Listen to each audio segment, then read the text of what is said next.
ഇന്നലകളിൽ ഭാഗം 26. ജീവന് വേണ്ടി മല്ലിടുന്ന അവനെ ഒന്നേ നോക്കിയുള്ളൂ അവൾ. ഹൃദയം ഒരു നിമിഷം കൊണ്ട് നിലച്ചു പോയ പോലെ തോന്നിയവൾക്ക്. ഓരോ നിമിഷവും ശ്വാസമെടുക്കാൻ കഴിയാതെ വിമ്മിഷ്ടപ്പെട്ടുകൊണ്ട് ഒരു ചതുപ്പിലേക്ക് ആഴ്ന്നു പോകും പോലെ. ഞാൻ നിന്നിൽ നിന്നും അകന്ന് എവിടേക്കും പോയില്ല മാനസി. ഇന്ന് കാലത്ത് അവൻ പറഞ്ഞ വാക്കുകൾ അവളുടെ ചെവിയിൽ വീണ്ടും വീണ്ടും മുഴങ്ങും പോലെ അവൾക്ക് തോന്നി. ശ്വേതയ്ക്ക് അവൾക്കരികിലേക്ക് ചെല്ലണമെന്നും അവളെ മാറോടടയ്ക്കണമെന്നും തോന്നി. അവളുടെ തലയിൽ തഴുകി ആശ്വാസം പകരാനും ചേർത്ത് പിടിച്ച് മനമുഴറി നിൽക്കുന്ന അവൾക്ക് താങ്ങാവാനും തോന്നി. എന്നാൽ ശ്വേത ചിന്തിക്കുന്ന നേരം സരസ്വതി അത് പ്രവർത്തിച്ചു. മാനസിയെ നെഞ്ചിലേക്ക് ചേർത്ത് പിടിക്കുമ്പോൾ ആ അമ്മയുടെ ഹൃദയവും വെന്തുരുകുക തന്നെയായിരുന്നു. ശ്വേത ഒരു നിർവികാരതയോടെയാണ് അവരെ നോക്കിയത്. ഒരു അമ്മ എന്ന നിലയിൽ പരാജയത്തിന്റെ പടുകുഴിയിലേക്ക് ശ്വേത കൂപ്പുകുത്തിയത് നിമിഷ നേരം കൊണ്ടായിരുന്നു. എന്നാൽ മാനസിയെയും ചേർത്ത് പിടിച്ചു വരുന്ന ചന്ദ്രനെ കണ്ട നിമിഷം മഹിയിലെ അച്ഛനും വട്ടപൂജ്യമായി മാറിയിരുന്നു. ഒരക്ഷരം മിണ്ടാനാവാതെ തറഞ്ഞു നിൽക്കുന്ന മാനസിയെ എല്ലാവരും അലിവോടെ നോക്കി. ചുരിദാറിന്റെ ഷോളിൽ ചുരുണ്ടു പിടിക്കുന്ന അവളുടെ കൈവിരലുകളും ജീവനില്ലാത്ത ഭാവത്തോടെയുള്ള കണ്ണുകളും വിളറി വെളുത്ത മുഖവുമെല്ലാം അവളുടെ ഉള്ളിലുള്ള ആധി വിളിച്ചോതുന്നുണ്ടായിരുന്നു. ഒരു പാവയെ പോലെ നിന്നിടത്ത് നിന്ന് അനങ്ങാതെ അവൾ നിന്നു. ആ സമയത്ത് അവന് വേണ്ടി ബ്ലഡ് ഒപ്പിക്കാനുള്ള പരക്കം പാച്ചില്ലായിരുന്നു എല്ലാവരും. മനുവും ചിന്മയെയും ഹോസ്പിറ്റലിലേക്ക് എത്തിയിരുന്നു. പെട്ടെന്നാണ് എന്തോ ഓർത്ത പോലെ കിച്ചു മാനസിക്കരികിലേക്ക് വന്നത്. മോളെ, നിന്റെ ബ്ലഡ് ഗ്രൂപ്പ് AB നെഗറ്റീവ് അല്ലേ? കിച്ചു അവളോട് ചോദിച്ചു. അവന്റെ ചോദ്യം അവൾ കേട്ടിട്ടില്ലെന്ന് ആ നിൽപ്പ് കണ്ടവന് മനസ്സിലായി. മോളെ, കിച്ചു അവളെ കുലുക്കി വിളിച്ചു. അവൾ ഒന്ന് ഞെട്ടി അവനെ നോക്കി. നിന്റെ ബ്ലഡ് ഗ്രൂപ്പ് AB നെഗറ്റീവ് അല്ലേ? വീണ്ടും അവൻ അതേ ചോദ്യം ആവർത്തിച്ചപ്പോൾ അവൾ അതേ എന്ന് തലയനക്കി. അപ്പോഴാണ് ഡോക്ടർ പറഞ്ഞ കാര്യങ്ങൾ പോലും മാനസി കേട്ടിരുന്നില്ലെന്ന് അവർക്ക് എല്ലാവർക്കും മനസ്സിലായത്. കിച്ചു അവളെയും കൊണ്ട് മുന്നോട്ട് നടക്കുമ്പോൾ ചുറ്റുമുള്ളതൊന്നും അറിയുന്നില്ലെന്ന പോലെയായിരുന്നു മാനസിയുടെ നടപ്പ്. ശ്വേത നിറ കണ്ണുകളോടെ മഹിയുടെ നെഞ്ചിലേക്ക് ചാഞ്ഞപ്പോൾ സരസ്വതി പൊട്ടിക്കരഞ്ഞുകൊണ്ട് ചന്ദ്രന്റെ നെഞ്ചിൽ അഭയം പ്രാപിച്ചു കഴിഞ്ഞിരുന്നു. ബ്ലഡ് എടുക്കാൻ വേണ്ടി സിസ്റ്റർ സിറിഞ്ച് എടുത്തപ്പോൾ മാനസിയുടെ മനസ്സിലേക്ക് ഓടിയെത്തിയത് ഒരിക്കൽ അവൾക്ക് പനി പിടിച്ചു കിടന്നപ്പോൾ ശ്യാമിനൊപ്പം ചിലവഴിച്ച നിമിഷങ്ങളായിരുന്നു. ആ ഓർമ്മകളിൽ അവളുടെ മിഴികളൊന്നു നിറഞ്ഞു. മോളെ, ഈ വെള്ളം കുടിക്ക്. കിച്ചു വിളിക്കുമ്പോഴാണ് മാനസി ചിന്തകളിൽ നിന്നുണർന്നത്. അവൻ നീട്ടിയ വെള്ളം ചുണ്ടോടടുപ്പിച്ചെങ്കിലും ഒരിറക്ക് പോലും ഇറക്കാൻ അവൾക്ക് സാധിച്ചില്ല.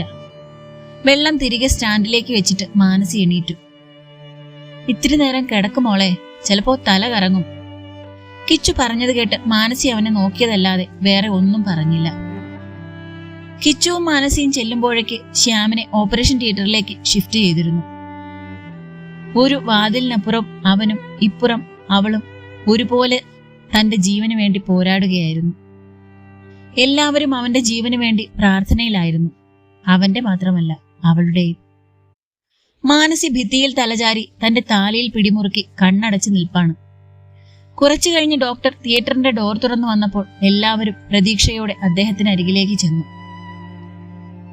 സർജറി സക്സസ്ഫുൾ ആയിരുന്നു. ഒഫീഷ്യലായിട്ട് ഒരു ഉറപ്പ് നൽകണമെങ്കിൽ 48 hours കഴിയണം. പക്ഷേ let's hope he will be fine. പിന്നെ കയ്യിലൊരു ഫ്രാക്ചർ ഉണ്ട്, തോളെല്ലിനും പൊട്ടലുണ്ട്. തലയിലെ ഊണ്ട് ഡീപ്പ് ആയതുകൊണ്ട് തന്നെ 2 ആഴ്ച ഇവിടെ കിടക്കട്ടെ. ഇൻഫെക്ഷനുള്ള ചാൻസ് ഉണ്ട്. ഒന്ന് ഓക്കെ ആയിട്ട് ഡിസ്ചാർജ് ചെയ്യാം. ഡോക്ടർ, ഒന്ന് കാണാൻ പറ്റുമോ? മാനസി നോക്കിക്കൊണ്ട് ഉണ്ണി ചോദിച്ചു. ICUലേക്ക് ഷിഫ്റ്റ് ചെയ്ത് കഴിഞ്ഞ് ആർക്കെങ്കിലും ഒരാൾക്ക് കയറി കാണാം. ഇനിയിപ്പോ എല്ലാരും നിൽക്കണമെന്നില്ല, ആരെങ്കിലും 2 പേര് നിന്നാൽ മതിയാവും, ഡോക്ടർ പറഞ്ഞു. ഡോക്ടറുടെ വാക്കുകൾ കേട്ട് എല്ലാവരുടെയും മനസ്സൊന്ന് ശാന്തമായി. മോളെ, അപ്പോഴും ഒരനക്കമില്ലാതെ നിൽക്കുന്ന മാനസിയെ ചാരു വിളിച്ചു. മാനസി കണ്ണു തുറന്നു നോക്കി. നീ ഒന്ന് എവിടെയെങ്കിലും ഇരിക്ക്, അവന് കുഴപ്പമൊന്നുമില്ല.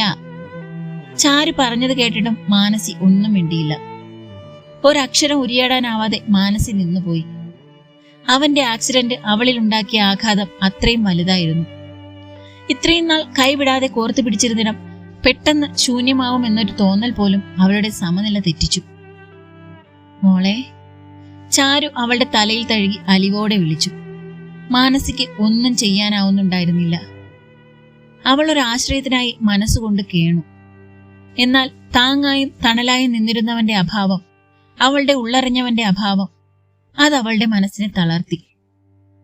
മനസ്സിനൊപ്പം ശരീരവും കൂടെ തളർന്നു പോയപ്പോൾ കണ്ണുകളിൽ ഇരുട്ട് കയറുന്നത് അവൾ അറിഞ്ഞു.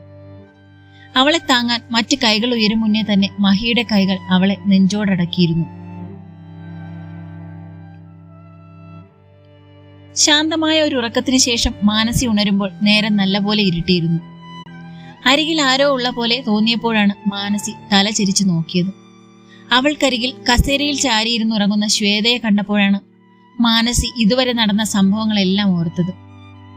കയ്യിലെ ക്യാനുല വലിച്ചൂരി പെട്ടെന്ന് തന്നെ അവൾ മുറിയിൽ നിന്ന് പുറത്തേക്ക് നടന്നു. ആ സമയമെല്ലാം അവനെക്കുറിച്ചുള്ള വ്യാകുലതകളായിരുന്നു അവളുടെ ഉള്ളു നിറയെ. അതുകൊണ്ട് തന്നെ കയ്യിൽ നിന്നും ഒഴുകുന്ന രക്തം അവൾ കണ്ടില്ല. ആശുപത്രിയിലെ വിജനമായ വാരാന്തകളിലൂടെ ഏകയായി അവൾ നടക്കുമ്പോൾ അതിനേക്കാൾ വേഗത്തിൽ അവളുടെ ഹൃദയമിടിപ്പ് ഉയരുന്നുണ്ടായിരുന്നു. ICUവിന്റെ വാതിലിന് മുന്നിൽ നിന്ന് മാനസി ദീർഘമായി ഒന്ന് നിശ്വസിച്ചു. ഗ്ലാസ് ഡോറിനിടയിലൂടെ അവൾ അവനെ നോക്കി നിന്നു. ഉണ്ണിയും കിച്ചുവും ICUവിന് ഫ്രണ്ടിലുള്ള ചെയറിൽ ഇരിപ്പുണ്ടായിരുന്നു. ഒത്തിരി രാത്രിയായതുകൊണ്ട് തന്നെ രണ്ടാളും ഒന്ന് മയങ്ങിപ്പോയി. ഇടയ്ക്കെപ്പോഴോ കണ്ണു തുറന്ന ഉണ്ണിയാണ് ഡോറിനരികിൽ നിൽക്കുന്ന മാനസിയെ കണ്ടത്. അവളെ ഒന്ന് നോക്കിക്കൊണ്ട് അവൻ വീണ്ടും കണ്ണടച്ചു. പെട്ടെന്ന് എന്തോ കണ്ണിൽ തറഞ്ഞതുപോലെ ഉണ്ണി കസേരയിൽ നിന്ന് ചാടി എണീറ്റു. അവൻ ചാടി എണീറ്റതറിഞ്ഞ് ഞെട്ടി പിന്നാലെ കിച്ചുവും ഉണർന്നു. അവൻ മാനസികരികിലേക്ക് എത്തിയപ്പോൾ അവളെ കാണാതെ ഓടിപ്പിടഞ്ഞുകൊണ്ട് ശ്വേതയും അവിടേക്ക് എത്തിയിരുന്നു. ഉണ്ണി മാനസികരികിലേക്ക് ധൃതി പിടിച്ച് നടക്കുന്നത് കണ്ട് കിച്ചുവും അവന് പിന്നാലെ പോയി. മോളെ, ഇതെന്താ ഇത്? നിന്നെ ട്രിപ്പിട്ട് കിടത്തിയതല്ലേ? ഉണ്ണി അവളുടെ കൈ തന്റെ കയ്യിലെടുത്തുകൊണ്ട് ചോദിച്ചു. അപ്പോഴാണ് അവളുടെ കയ്യിൽ നിന്നൊഴുകുന്ന രക്തം ശ്വേതയും കിച്ചുവും കണ്ടത്. ഇത് എന്താ മാനസി ഇത്? നിന്നെ അവിടെ ഡ്രിപ്പിട്ട് കിടത്തിയതല്ലേ? ഇങ്ങനെ അതും വലിച്ചൂരി പോരേണ്ട ആവശ്യം എന്തായിരുന്നു നിനക്ക്? എന്ന് പറഞ്ഞ് കിച്ചു ശബ്ദമുയർത്തി. ഉണ്ണി പതിയെ അവന്റെ ചുമലിലൊന്ന് തട്ടിയപ്പോൾ കിച്ചു അവനെ നോക്കി. ഉണ്ണി കണ്ണുകൊണ്ട് അവനോട് മാനസിയെ നോക്കാൻ പറഞ്ഞു. കിച്ചു മാനസിയെ നോക്കുമ്പോൾ അവൾ ഒന്നും അറിയാതെ ഇപ്പോഴും ശ്യാമിനെ നോക്കി നിൽപ്പാണ്. അവളുടെ ആ നിൽപ്പ് കണ്ട് അവന്റെ നെഞ്ചൊന്ന് പിടഞ്ഞു. മോളെ, കിച്ചു അവളെ അവന് നേരെ തിരിച്ചുകൊണ്ട് വിളിച്ചു.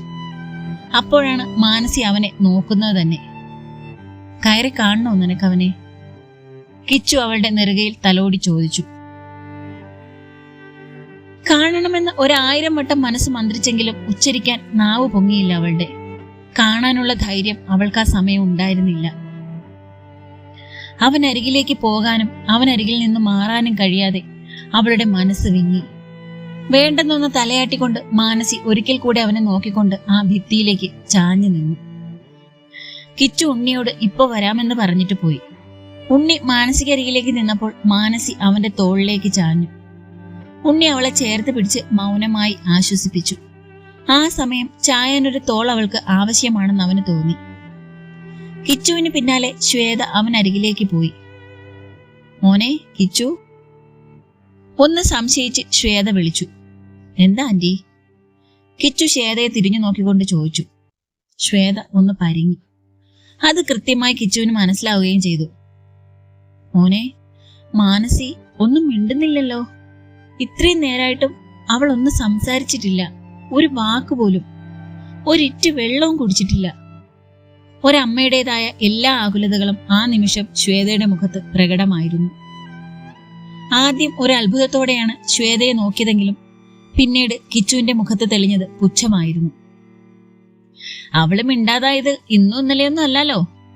കഴിഞ്ഞ 10-20 കൊല്ലായിട്ട് അവളെക്കുറിച്ചില്ലാതിരുന്ന ആകുലതകള് ഈ നിമിഷം എവിടുന്ന് പൊട്ടിമുളച്ചതാ ആന്റി? ഇനി അവളെ സ്നേഹിക്കുന്നുണ്ടെന്ന് കാണിക്കാനാണെങ്കിൽ അത് വേണ്ട, എന്നോട് വേണ്ട. ഞാൻ ഇന്നും ഇന്നലെയും കാണാൻ തുടങ്ങിയതല്ലോ നിങ്ങളെ. മോനെ, ഞാൻ... ശ്വേതയുടെ സ്വരം ഇടറിപ്പോയി. മതി ആന്റി, ആരെ കാണിക്കാനാ ഈ പ്രഹസനമൊക്കെ? ഇത്രയും നേരം പ്രാണം വേർപെട്ടു പോയ പോലെ അവൾ നിന്നപ്പോഴൊന്ന് ചേർത്ത് പിടിക്കാൻ പോലും നിങ്ങക്ക് തോന്നിയില്ലല്ലോ. എന്നിട്ടിപ്പോ ചേർത്ത് പിടിക്കേണ്ടപ്പോഴൊന്നും നിങ്ങളുടെ കൈകള് ശാസിക്കാനല്ലാതെ അവൾക്ക് നേരെ ഉയർന്നിട്ടില്ല. എന്നാ കൈ വെള്ളയിൽ വെച്ചുകൊണ്ട് നടക്കുന്നതാണ് ശ്യാം അവളെ. ആ കിടക്കയിൽ കിടക്കുന്നത് അവനാണെങ്കിലും ആ വേദന മുഴുവൻ അനുഭവിക്കുന്നത് അവളാണ്. ഇത്രയും നാളും ആരോരും ഇല്ലാതെ അവള് ജീവിച്ചു. പെട്ടെന്നൊരു നാള് കൂടെ കൈപിടിച്ചു കൂട്ടാൻ അവൻ വന്നു. വീണ്ടും അനാഥത്വത്തിലേക്ക് വീണു പോവോ, അവനെ തനിക്ക് നഷ്ടപ്പെടുവോ എന്നുള്ള ഭയമാണ് അവളിൽ നിറയെ. അവൾ ഇന്നിത്രയൊക്കെ തകരാൻ കാരണം നിങ്ങളാണ് ആന്റി. ഇത്രയും പറഞ്ഞ് അവരെ ഒന്ന് രൂക്ഷമായി നോക്കിയിട്ട് കിച്ചു നടന്നകലുമ്പോൾ കേട്ട വാക്കുകളുടെ ഞെട്ടലിൽ ശ്വേത തറഞ്ഞു നിന്നുപോയി. കണ്ണുകൾ നിറഞ്ഞു തുളുമ്പി. ആരോരുമില്ലാതെ അവൾ ജീവിച്ചു. കിച്ചുവിന്റെ വാക്കുകൾ വീണ്ടും വീണ്ടും കർണപടത്തിൽ മുഴങ്ങും പോലെ ശ്വേതയ്ക്ക് തോന്നി. ശ്വേതയോട് അത്രയും പറഞ്ഞ് കിച്ചു നടന്നത് മാനസികരികിലേക്കായിരുന്നു. അപ്പോഴാണ് അവൾക്കരികിലിരിക്കുന്ന സരസ്വതിയെയും അവളെ ചേർത്ത് പിടിച്ചിരിക്കുന്ന ഉണ്ണിയെയും കണ്ടത്. കിച്ചു മാനസികരികിലേക്ക് ചെന്നിട്ട് അവളുടെ കൈ ഡ്രസ് ചെയ്തു കൊടുത്തു. മോളെ, നീ ഇങ്ങനെ ഇരിക്കല്ലേ, എന്തെങ്കിലും കഴിക്ക്, അല്ലെങ്കിൽ അവ ആശുപത്രിയിൽ നിന്ന് ഇറങ്ങുമ്പോ നിന്നെ ഇവിടെ കിടത്തേണ്ടി വരും. സരസ്വതി അവളുടെ തലയിൽ തലോടിക്കൊണ്ട് പറഞ്ഞു. മാനസി അവരെ എല്ലാം വിട്ട് എണീറ്റുകൊണ്ട് കോറിഡോറിന്റെ വിജനമായ വഴിയിലൂടെ നടന്നു. തനിച്ചിരിക്കട്ടെ എന്നോർത്ത് മറ്റാരും അവൾക്ക് പിന്നാലെ പോയില്ല. മോനെ, അവൻ എന്താടാ കണ്ണു തുറക്കാത്തത്? ഓപ്പറേഷൻ കഴിഞ്ഞിട്ട് എത്ര സമയമായി? നടന്നകലുന്ന മാനസിയെ നോക്കി ഒരാന്തലോടെ സരസ്വതി കിച്ചുവിനോട് ചോദിച്ചു.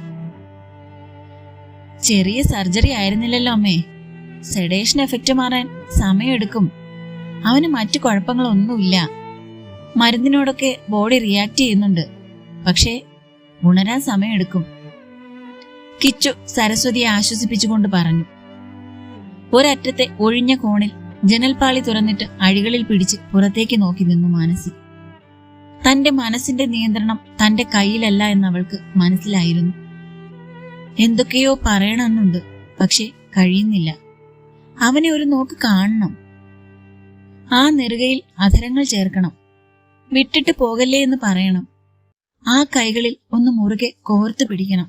അങ്ങനെ അങ്ങനെ ഒരുപാട് ആശകൾ മനസ്സിലുണ്ട്. പക്ഷെ ഒന്നിനും കഴിയുന്നില്ല. മനസ്സേ, നീ ഇങ്ങനെ കരയാതെ. കൂടെ കരയാൻ പോലും എനിക്കാവുന്നില്ല. മരവിച്ചു പോയൊരു മനസ്സിന്റെ ഉള്ളറകളില് ഞാൻ എന്നെ ഇങ്ങനെ എത്ര നാൾ തളച്ചിടും? ഒരു ചുഴിയിൽ അകപ്പെടും പോലെ വിരഹത്തിന്റെ അഗാധമായ ഗർത്തത്തിലേക്ക് ഞാൻ ഓരോ നിമിഷവും ആഴ്ന്നാഴ്ന്നു പോകുന്നു. കൈ പിടിച്ചുയർത്താൻ ഈ നിമിഷം അവന്റെ കൈകൾ എനിക്ക് അന്യമാണ്. അരികിലുണ്ടെങ്കിലും ആ സാമീപ്യം എനിക്ക് ഈ നിമിഷം അന്യമാണ്. തുടരും. അടുത്ത പാർട്ടായിട്ട് അടുത്ത ദിവസം കാണാം കേട്ടോ. നിങ്ങളുടെ എല്ലാ അഭിപ്രായങ്ങളും നിർദ്ദേശങ്ങളും കമന്റ് ബോക്സിൽ 2 വാക്ക് കുറിക്കുമല്ലോ അല്ലേ?